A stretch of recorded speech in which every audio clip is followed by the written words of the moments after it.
If you're a small creator putting in the work, making decent videos, and still not seeing any views, then it's probably not because your content sucks, but rather because no one knows why they should care about what you have to say or do. And in today's saturated online world, generic content is pretty much invisible. So in this video, I'm going to show you the exact strategies small creators are using to break through without being fake or selling out so that you can finally learn to stand out and grow.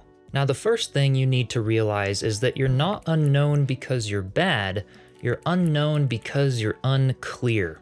And what I mean by that is that most creators are visually skilled and creative, but lack the strategic side of things. And viewers won't click unless your brand communicates a clear promise. For example, if we have two YouTube channels, both with equally amazing content, but one of them says tech reviews and the other says tech that makes creators faster, which one of those channels is going to get the clicks? Definitely the second one. Why? Because it's promising a clear promise to the viewer. Tech that's going to help you grow and get faster as a creator. The one that just says tech reviews may still have super creative content, really great videos, but because it's not communicating a clear promise, it's just not going to get as many clicks or as much attention. So for your channel, you have to ask yourself two big questions. Who is this for? And what unique result do you offer? By basically getting clear on these two questions, this leads me into the second point that I want to talk about, which is to nail your recognition hook. What do I remember you for after the first few seconds of watching one of your videos? Because believe it or not, viewers will assign a label to you right off the bat with a quick impression, whether you like it or not. But you can learn to craft that label and kind of predict what that label will be intentionally. And this is basically your recognition hook, a phrase or identity that people associate with you and your name. For example, I might be watching a channel, I don't really remember the channel name or the channel tagline, but I might remember, oh, the guy that teaches creators how to become more confident on camera. Or even using myself as an example, I have a secondary gaming channel for survival building video games. And on that channel, people comment and know me as the Bob Ross of survival building games. And this wasn't exactly the recognition hook that I had in mind, but what I did have as my recognition hook for that channel was that I wanted to be known as the cozy gamer, bringing kind of a cozy, down-to-earth vibe to playing video games. And then that kind of adapted in a way, and people just call me the Bob Ross of video games, right? So this recognition hook doesn't have to be permanent. It's something that might adapt or change, but you can kind of skew it in the direction that you really want for your channel. So the exercise now for you is to write your recognition hook down in a sentence and tape it to your camera, tape it to your monitor, somewhere in your space where you're going to see it when you're creating each video so that you can be reminded of it and actually be able to focus and concentrate that video to your recognition hook. And that way you can begin to really show up as who you want to be and what you want to be recognized for. Now, moving on to the third topic, which is kind of restating the obvious, and that is to have really good titles and really good thumbnails. I know a lot of people teaching about YouTube will say this, but it is very, very important, so I figured I had to include it in this video. And in today's world, titles are less about like how many search words or keywords can you cram into your title, but more about the intrigue that you give the viewer. Like, why would they want to click on your title? Think about what the viewer would be searching for. You know, I could see titles that are, you know, something about like, oh, I didn't realize this until I tried this, or something along those lines, where it's not really something people would search for necessarily, but if it shows up in their feed, it's a clickable title. But in my view, one of the most important things is the thumbnail and how that thumbnail relates to the title.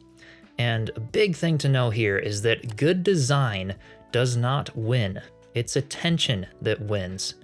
And basically by that, like, you could be a really creative artist in Photoshop or something along those lines, but no matter how crazy or how much time you spend designing your thumbnail, if it doesn't grab attention, it is not going to be good. I've seen really, really great thumbnails that get videos millions of views that are literally just a headshot of a person with the background as just the woods, you know, sitting in a chair out in their lawn with the headshot, and the video gets millions of views. Why? Because that thumbnail somehow portrays the emotion to the viewer that makes them curious based on what the title is. You know, a lot of channels where they'll do like, oh, a big reset video, or I have some bad news, something hard happened, I want to share something with you, or a more vlog style video might have a simpler thumbnail like that that can perform perfectly well. The thumbnail probably didn't take that long to make, but it performs really well. So in this way, I want you to stop copying viral thumbnails, but study the context that made them viral. If you don't know what makes a thumbnail make a video perform really well, then you're just not going to know how to make good thumbnails, right? If you think, oh, Mr. Beast had a really great thumbnail, I'm gonna use that same thumbnail design for my video, but your video might be a little different than his, your thumbnail is just not going to do well. That's just the way it works. You have to understand what about the thumbnail made the video do well. Do you want to use text in your thumbnail? Do you not want to use text in your thumbnail? And how do you want to portray the emotion and sort of the engagement that the viewer will see? Because believe it or not, viewers process thumbnail emotions within the first like 13 milliseconds. It is extremely quick. And many people who are watching YouTube are watching it because they're more visual learners. You know, YouTube's like the second largest search engine. People are watching it because they want a visual explanation of something or to learn something without just reading an article or searching Google about it. They want to watch it. So they're going to be visually attracted to something or your thumbnail right away.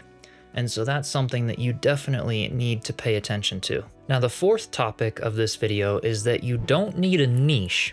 You need a consistent point of view, because your unique perspective is your brand, even if the topics themselves may shift a little bit. One of the biggest things I've realized is that a lot of creators just chase trends and lose themselves and kind of die out or become burnout very quickly. And this is because they're just trying so hard to niche down or do what somebody else is doing that's successful or what they think they should do, rather than building a unique brand for themselves that they really have a passion for and what they really want to do. So instead of like niching down right away, define your content lens, basically a way of seeing the world that makes all of your videos feel connected. For example, your topic might be cameras, but the lens might be helping budget or beginner creators look professional. And this is kind of your take on things, your view on things, to where you could have this overarching topic of cameras, but then, you know, get specific. Who do you want to help? Who do you want to serve? So basically just make your point of view the hero, not just the topics, because creators want your unique perspective on things. They want your opinion. This is what makes us unique and stand out when there are so many other YouTube creators in the online space. So yeah, definitely focus on what makes you unique. What's your point of view? What do you want to say about something? What's your opinion about something? Even if some people may not like it, right? There's plenty of people that might not like what you have to say. And one of the biggest things I should just tell you about that is that you are actually doing something right if you have haters or if you have people that disagree with you, because that means that you're actually challenging people to think about something, whether they agree or disagree with you. You're being unique if you have certain people that disagree, rather than just focusing on pleasing everyone, which will definitely lead to burnout down the road. And that kind of leads me into the fifth topic of this video, which is to package every video for discovery and not validation. This is very important. You need to make the video for them, not for you. Which may be easier said than done, but your favorite videos, the ones that you might spend the most time on, might be the least likely to perform. So you have to ask yourself, instead of what do I want to say or what do I want to do, you have to rephrase it to what are creators searching for? And how can I say it in a better, more human way that really relates to the complete stranger that might not know who you are? So yeah, test your different titles and thumbnails, think about your ideal audience and what they might want to see, what they might want to hear from you, and what they might click on, And this is definitely important. I know a lot of beginner creators will just kind of start doing whatever they feel like. And this is actually plenty valid. I did that starting this channel. I was all over the place, just did whatever hobby, whatever passion I felt like, purely because I just wanted to do it. I just felt proud of a creation that I built or something that I did.